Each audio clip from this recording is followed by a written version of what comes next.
en faisant des quêtes tout en affirmant que c'était pour aider et soutenir François Schletter. Bien sûr, tout cela n'était que pure escroquerie. Il va rester 58 jours dans la maison de Fox, guérissant près de 4000 personnes par jour. Et le 14 novembre, M. Fox va aller comme à l'accoutumée se rendre dans la chambre de François Schletter. Et ce qu'il va découvrir va l'attrister, au plus haut point. Son lit était vide, et pour toute trace de son séjour, il n'avait laissé qu'un simple mot, disant « Monsieur Fox, le père me rappelle, ma mission ici est désormais terminée. Je vous salue. » Comme vous l'imaginez, cette annonce fait l'effet d'une bombe.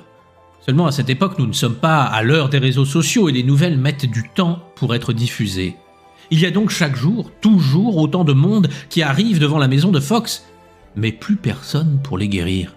Cela provoque une situation chaotique dans la ville et le shérif de Denver décide de nommer un détective privé afin de retrouver François Schletter pour le ramener. Mais les recherches ne donnent rien et François Schletter reste introuvable. En fait, toujours en suivant la volonté du père, François Schletter se rend au Nouveau-Mexique chez un ami qu'il a soigné auparavant, nommé Adam Hurley. C'est là que le père demande à François de raconter tout ce qui s'est produit durant les 2 dernières années. François n'a pas du tout envie de faire cela, mais il se soumet, comme toujours, à la volonté du père. Et Adam Hurley, sous la dictée de François Schletter, va rédiger un livre qui sortira plus tard sous le nom The Life of the Harp and the Hand of the Harper, ce qui signifie la vie de la harpe entre les mains du harpiste. Métaphore pour nous indiquer le chemin, afin d'être tel un instrument de musique parfait sur lequel Dieu pourrait jouer sa mélodie parfaite. C'est un témoignage très rare car il permet d'avoir en direct tout ce qu'a éprouvé François Schletter lors de son périple et de connaître ses doutes, ses craintes, ses victoires et sa foi. Ce livre, publié en 1897, n'est pas disponible en français. Toutefois, je vous invite à découvrir le fabuleux travail de Gilles Alonso Mayer et ses livres « François Schletter, l'homme aux 100 000 guérisons » disponibles aux éditions Arca. Vous retrouverez d'ailleurs l'intégralité de The Life of the Harp in the Hand of the Harper traduit dans les ouvrages de Gilles Alonso Mayer. Comme toujours, c'est en description que vous trouverez les infos nécessaires. Et c'est ensuite que va se produire un grand mystère. François Schletter va disparaître. Plus personne ne va savoir où il est et on perd complètement sa trace. Pourtant, les recherches sont nombreuses. Plusieurs détectives sont mandatés pour suivre sa piste et le retrouver. L'enquête la plus efficace aboutira à la découverte de la selle de son cheval, une Bible lui appartenant et son bâton de cuivre qui seront retrouvés au bord d'une route. Je ne vous ai pas mentionné ce fameux bâton, mais François Schletter l'avait fabriqué selon les indications du père et il devait faire plusieurs exercices par jour où il le manipulait afin d'aider sa régénération. Sa disparition est donc une énigme, personne ne sait ce qu'il est vraiment devenu. Comment expliquer qu'il ait laissé sa Bible derrière lui ? Même s'il avait peu de choses, c'était un bien précieux pour ses prières et méditations. D'après vous, qu'en est-il ?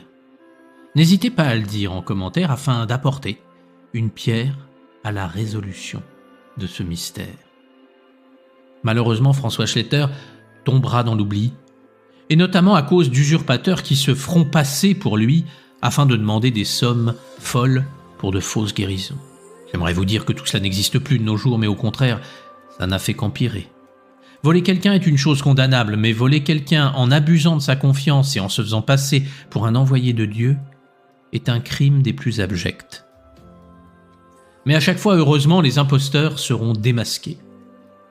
Il faut dire que François Schletter ne racontait quasiment rien sur lui. Quand les journalistes lui demandaient « Mais qui êtes-vous ?» il répondait la phrase énigmatique suivante. « Le jour du jugement dernier, vous saurez qui je suis. » Et voici une autre phrase très mystérieuse qu'il prononça avant de disparaître.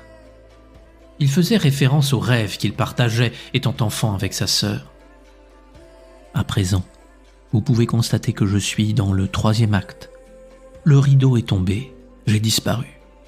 Personne ne peut être autorisé à regarder derrière le rideau. Au moment opportun, le rideau se lèvera, et je serai alors dans le champ de blé, prêt pour la moisson, et la 4e partie du rêve de ma sœur sera accomplie. Pour finir, je vous rappellerai une des phrases qu'il aimait à répéter. Bien que simple, elle contient la richesse la plus grande de ce monde. Je ne suis rien, c'est mon Père qui est tout. Ayez foi en lui et tout ira bien. Oui, ce qu'il dit là est d'une importance capitale. La foi est de nos jours complètement oubliée, ou alors elle se confond avec de l'imprudence ou de la stupidité. La foi, c'est une communion intense avec Dieu, qui demande des efforts et de la persévérance, et tout un travail sur soi. Mais qui veut réaliser ce travail merveilleux de nos jours ? On veut des résultats sans avoir produit le moindre effort, on souhaite ce qui est facile et sans travail. Eh bien, rien de beau et durable dans ce monde n'a jamais été réalisé ainsi. Les œuvres les plus grandioses ont été faites avec de la passion, des efforts, de l'amour et la plus grande foi en Dieu. Oui, la foi peut tout, comme le dit Jésus dans Matthieu 21. Tout ce que vous demanderez avec foi par la prière, vous le recevrez. Peut-être vous dites-vous, oui, mais moi je prie souvent et je n'obtiens rien. Eh bien, c'est simple, c'est que votre foi n'est pas présente. Lorsque nous avons la véritable foi en Dieu, alors nous le ressentons en notre sein et nous découvrons ce qu'est la réalité. Vous me direz, mais non, la réalité c'est la guerre, c'est l'inflation, c'est la décadence. Non, ça ce n'est pas la réalité. C'est l'illusion que des hommes sans foi ont créée.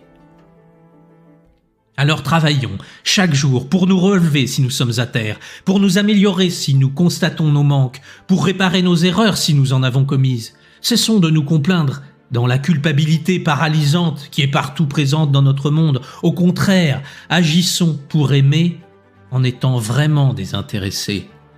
Et ainsi, nous développerons chaque jour un peu plus notre foi. Comme François Schletter, nous pourrons réaliser ce que la majorité dit impossible. Car celui qui a une foi totale en Dieu accomplit sa volonté. Et la terre deviendra aussi belle et harmonieuse que le ciel. Je vous souhaite le meilleur.